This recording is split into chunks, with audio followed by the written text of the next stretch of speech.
వి gold trusted gold buyers మీరు తాకట్టు పెట్టిన బంగారాన్ని విడిపించి ఈ రోజు ఉన్న మార్కెట్ ధరకు కొనబడను. Hello guys, welcome back to i dream media. ఈరోజు మనతో ఉన్నారు చార్టెడ్ అకౌంటెంట్ అయిన లక్ష్మి గారు. జనరల్గా ప్రతి ఒక్కరికి కూడా ఇన్వెస్ట్మెంట్ అంటే డబ్బులు ఇందులో ఇన్వెస్ట్ చేసుకోవచ్చు అనుకుంటే మన అందరికీ తెలిసిన ట్రెడిషనల్ ఇన్వెస్ట్మెంట్ ఏంటి? Land, gold. అంటే ఇంత సంపాదిస్తున్నాం అంటే ఇంట్లో వాళ్ళు అరే ఇంత గోల్డ్ కొనుక్కో, లేకపోతే కొంచెం ల్యాండ్ కొనుక్కోవచ్చు కదా, సేఫ్ ఉంటుంది, ఇలాంటి విషయాలు రెండూ చెప్తారు. స్టాక్ మార్కెట్ ఇవన్నీ కూడా లేటెస్ట్ అనుకున్నా ఈ గోల్డ్ అనేది మనకి చిన్నప్పటి నుంచి బాగా తెలిసిన విషయం కదా. మరి ఈ గోల్డ్ అప్డేట్ ఏంటి? అంటే గోల్డ్ ఇన్ ఫ్యూచర్ రేట్ పెరగబోతుందా, తగ్గబోతుందా, లేకపోతే ఎటువంటి విషయాలు దాన్ని ఇంపాక్ట్ చేస్తున్నాయి, ఇవన్నీ కూడా ఈరోజు ఎపిసోడ్లో తెలుసుకుందాం. Hi ma'am. Hi Virat.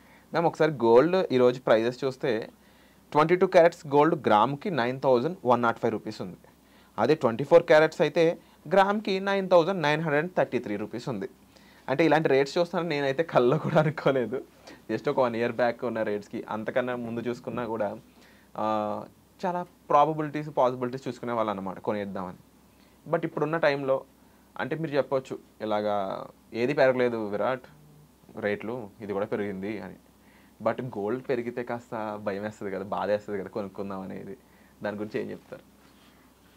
Gold అన్నది ఫస్ట్ థింగ్ మనకు ఒక ఎమోషనల్ అటాచ్మెంట్. పర్టికులర్గా ఇండియన్స్కి మనకి గోల్డ్ మీద ఉన్నంత ఇష్టం దేని మీద ఉండదు. అవును. ఓకే, మనకి ప్రతి అకేషన్లో గోల్డ్ కావాలి. గిఫ్ట్ ఇవ్వాలంటే జనరల్గా గోల్డ్ ప్రిఫర్ చేస్తాం. ఇప్పుడు అది బడ్జెట్ ఎక్కువైపోవడం వల్ల కొంచెం ఆలోచిస్తున్నాం కానీ but still it is our favourite. So ఎందుకు మనకంత ఫేవరెట్? ఇది మనకి పుట్టింది ఏం కాదు. మన తాత ముత్తాతలేంటి అంతకు ముందు నుంచి, ఇంతకు ముందు కరెన్సీ అనేది గోల్డ్ కాయిన్స్లో ఉండేది తెలుసా, రాజుల కాలంలో. అంటే దాని విలువ గోల్డే. సో ఆ గోల్డ్ కాయిన్స్ అన్నవి పోయి ఇప్పుడు మనకి పేపర్ కరెన్సీ మిగిలింది. బట్ దానికి ఉన్న వాల్యూ అయితే తగ్గలేదు, ఎంత పెరిగింది, పెరుగుతూ ఉంది, పెరుగుతూనే ఉంటుంది. కానీ నువ్వు అన్నట్టుగా లాస్ట్ ఇయర్కి ఇప్పటికి చాలా పెరిగింది. సో ఎప్పుడైనా ఒక్కసారిగా పెరిగింది అంటే దాన్ని నమ్మకూడదు, కంగారు పడి కొనొద్దు. నువ్వు హ్యాపీ ఫీల్ అవ్వాల్సిన విషయం ఏంటంటే ఆల్రెడీ నీ దగ్గర కొంత గోల్డ్ ఉంటుంది కదా, దాని వాల్యూ పెరిగింది. రైట్. నేను ఎప్పుడో 1000 రూపాయలు 2000 పెట్టుకున్నానమ్మ గ్రాము. ఇప్పుడు దాని విలువ ఎంత? నువ్వు అన్నట్టు 9000 10,000 అయిపోయింది. 3 గ్రాములు. ఎగ్జాక్ట్లీ. సో అలా పాజిటివ్గా ఎందుకు ఆలోచించకూడదు?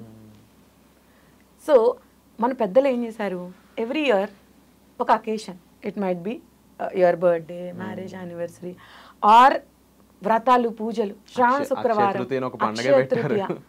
శ్రావణ శుక్రవారానికి చాలా మంది ఇప్పటికీ ఒక at least 1 gram or 2 grams Lakshmidevi రూపు కొంటారు. అది ఇండైరెక్ట్గా సేవింగ్. సో అది ఎంత రేట్ అన్నా ఉండొచ్చు, కొని పెట్టుకుంటారు. అదేంటో తెలుసా? Emergency fund. ఇంట్లో ఎమర్జెన్సీ వచ్చింది, మనల్ని ఏం కాపాడుతుంది? ఆ బంగారం కాపాడుతుంది. మనకి ఇమీడియట్గా వచ్చే ఆలోచన ఏంటి? ఇప్పుడంటే పర్సనల్ లోన్స్, క్రెడిట్ కార్డ్స్ వచ్చినాయి కానీ అవన్నీ మనల్ని దోచేసే మార్గాలు. ఎవరికి? So call financial institutions. కానీ బంగారం అట్లా కాదు.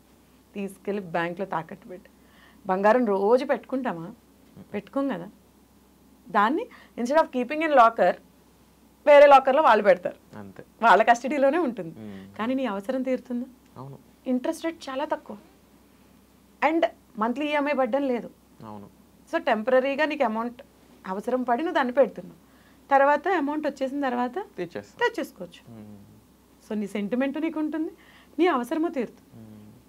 మన పెద్దలు మనకి బంగారాన్ని అలవాటు చేయడానికి ముఖ్య కారణం అది.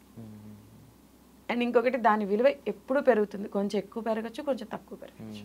సో బంగారం మీద ఇన్వెస్ట్మెంట్ ఎప్పుడు మంచిదే. అండ్ రెండవది భూమి. జనాభా పెరుగుతుందా తగ్గుతుందా? జనాభా పెరుగుతుంది, భూమి పెరగదు, తగ్గుతుంది. ఎందుకంటే ఎక్కువ మంది ఆక్యుపేషన్ ఆక్యుపై అయిపోవడం పెరిగిపోయింది. ఇదివరకు ఏంటమ్మా, ఒక ఇల్లు ఉందంటే జాయింట్ ఫ్యామిలీ, ఒక 20-30 మంది ఒక ఇంట్లో ఉండేవారు. ఇప్పుడు ఇద్దరు ముగ్గురు. ఇప్పుడు డింక్ అన్న కాన్సెప్ట్ వచ్చింది తెలుసా? Dual income, no kids. పిల్లలు వద్దు, కానీ వాళ్ళకి 3 బెడ్రూమ్ కావాలి. My room, your room, our room అట. మరి ఇంకా డిమాండ్ పెరుగుతుంది. మీకు ఎప్పుడైతే డిమాండ్ ఎక్కువ పెరిగిందో ఏమవుతుంది? సప్లై రేట్ పెరుగుతుంది కదా. సప్లై సప్లై లేదు కాబట్టి రేట్ ఆటోమేటిక్గా పెరిగిపోతుంది. వన్స్ అపాన్ ఏ టైం ఇదే ఏరియాలో 10,000 స్క్వేర్ యార్డ్ ఉండేది, ఇప్పుడు lakhs, 3 lakhs, 4 lakhs నడుస్తుంది ఇక్కడ. Why? Demand. Same concept. So భూమి మీద ఇన్వెస్ట్ చేయడం ఎప్పుడూ మంచిదే. కాకపోతే చాలామందికి డౌట్, పర్సనల్ లోను, ఆ లోన్, ఈ లోను పెట్టుకుని భూమి కొనేనా, పెరుగుతుందని గ్యారంటీ ఉందా? కానీ నువ్వు నెల నెల ఈఎంఐ బడ్డీని మోయాలి కదా. So think wisely. నీ దగ్గర అమౌంట్ ఉండి కొంత కావాలంటే నేను చెప్పినట్టు ఏ గోల్డ్ లోనో లేకపోతే తెలిసిన వాళ్ళ దగ్గర చేయబదులో తీసుకుని కొనండి తప్ప పర్సనల్ లోన్స్ పెట్టుకుని ఆ డట్ ట్రాప్లోకి వెళ్ళొద్దు. ఆస్తులు, డబ్బులు భగవంతుడు ఎరుగు, ముందు పీస్ ఆఫ్ మైండ్ పోతుంది, ప్రెషర్, స్ట్రెస్ పెరిగిపోతుంది. Wonderful ma'am. మీరు చెప్పినట్లు ఇప్పుడు ల్యాండ్, గోల్డ్ ఈ రెండు కూడా మీరు చెప్పినట్లు చాలా వర్త్ అండ్ పెరుగుతూనే ఉండే కాన్సెప్ట్స్. అయితే ఇప్పుడు ఇవి ట్రెడిషనల్ ఇన్వెస్ట్మెంట్స్ కదా. జనరల్గా అసెట్ అలొకేషన్లో 4 kinds ఆఫ్ అసెట్స్, వాటిలో ఈ ల్యాండ్, గోల్డ్, కమోడిటీస్ కింద చూసుకున్నా కూడా, అంటే సపరేట్ రియల్ ఎస్టేట్, కమోడిటీస్ చూస్తే స్టాక్ మార్కెట్ అనేది కొంచెం లేటెస్ట్ వచ్చేసింది, బాగా పుష్ ఇచ్చింది. దీన్ని పుష్ ఇవ్వడానికి చాలామంది హెల్ప్ కూడా చేశారు. సో దీన్ని ఏ విధంగా చూడొచ్చు? స్టాక్ మార్కెట్ మంచిదే, కానీ నీకు పూర్తి అవగాహన దాని మీద ఉండాలి. అవగాహన లేదు అంటే కనుక they are subject to market risk. Market ఎప్పుడు పడుతుంది, ఎప్పుడు పెరుగుతుంది అన్నది నీకు ఖచ్చితంగా తెలిసి ఉండాలి. Investments are subject to market risk. Market ఎవరి చేతిలో ఉంది? 1990లో హర్షద్ మెహతా స్కామ్ జరిగింది, తెలుసా?